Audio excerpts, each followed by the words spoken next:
As a stressful and anxiety-provoking time, it is important to acknowledge the environment that youth and students are situated in. Yes, Queen's, like many other post-secondary institutions, can create environments where these emotions are prevalent. However, it is the support of students, faculty, and staff that create an awareness around mental health. Mental health awareness is extremely important to be at the forefront of our public discussions, as it is a topic that needs much support. To reflect on last year's improvements and to check out goals for the upcoming year, the Private Eye investigates. TK Pritchard is the Social Issue Commissioner for the AMS. TK works closely with other deputies, services, and chairs to provide support for students at Queen's in search of help for their mental needs. Not only does TK work closely with many services, but also oversees the Peer Support Center, where trained staff are available to offer personal assistance. In order to address depression on campus, one of the services that I oversee is the AMS Peer Support Center. We are open 7 days a week from 3 p.m. until 1 in the morning. And we offer services for students struggling with anything, including depression, to stop by, talk, and work with one of our peer counselors. In a couple of weeks, we'll be also offering our depression and anxiety support group. So once a week, students will be able to stop by who are dealing with that and talk with other students who are also dealing with it as well. When I work with the services for the AMS in terms of how to deal with these things, a lot of it is things that we know how to do. So students can help other students by listening, by ensuring that they have support systems, by seeking out and getting support for themselves in terms of how to be supporting other people, and ensuring that you're open, and if you're not able to help someone, finding someone who can. So just really being understanding and realizing that over a quarter of our students are affected in some way by mental health issues. So this isn't a silent problem, and it is something that you're going to run into with most of your friends. I think that academic pressures, and this has been shown through surveys, are the number one cause of stress and anxiety in students at this school. So academic changes really do need to be made, and there needs to be more consistency across the board. But this is a high-level decision that needs to come from something like the Principal's Commission on Mental Health, and I believe that an academic change would truly benefit our students.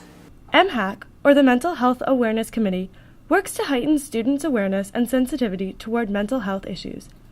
MHAC also aims to eliminate the stigma and discrimination associated with mental illness in the Queen's community. Furthermore, MHAC strives to direct students in need to the appropriate mental health services available on campus. What MHAC believes is that it's all about awareness and education. Once you get educated, once you know about mental disorders and how prevalent they are, because we are in a community that fosters an environment for high stress, and with that can come many mental disorders or just feeling down or depressed during exam times. And students need to be aware that this is normal, and they need to get together in order to create an environment that we can talk about this openly, so we can just, again, destigmatize the labels that are going around with mental health. We try to provide students with the education, with the resources they need in order to get the help that they eventually will want. Or just in terms of education, we provide resources not only here at Queen's, which happen to be mental health, the Peer Support Center, the telephone aid line, the health services at LaSalle, but also services that are in the Kingston community that are more than willing to help students here at Queen's. Next, the Private Eye went to see Dr. Mike Condra, who we spoke to last year about what causes mental health issues and what resources are available to students on campus. Dr. Condra is the director at Queen's Health Counselling and Disability Services. Besides providing short-term counseling geared to personal difficulties, Dr. Condra works closely with other partners in the Kingston community to assist students who need more specialized mental health services or longer-term counseling support. One of the things about depression that can be really difficult is that it lowers people's motivation. It often gets them into a cycle of doing fewer and fewer things, being less academically engaged. Part of what can be really helpful, and we encourage people to do, is as much as possible, do the things that you used to do, even if they don't always bring as much pleasure as they did in the past. So for example, Exercise is really good. It helps us physiologically. It also helps us to feel like we're engaged and we're doing something. We encourage all students to be supportive of their friends, housemates, classmates, and so on who may be dealing with a mental health problem. So I think support is really important. If you have a friend who's dealing with a difficulty, don't hesitate to talk to them. Ask them, can I help?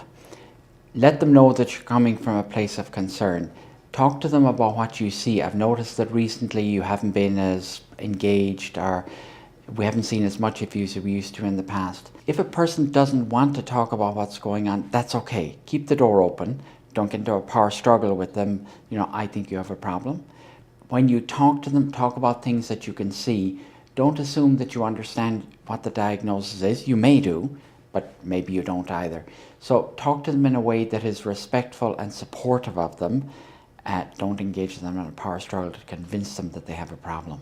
With regard to goals for mental health, I think about two things in particular. The first is developing a campus in which more and more, which we've been doing, but more and more is focused on reaching out so that people who have mental health problems don't feel isolated, don't feel like they're outcasts. They feel that they are, as they are indeed, of course, an important part of the range of people on the campus. I think that reaching out part is really important.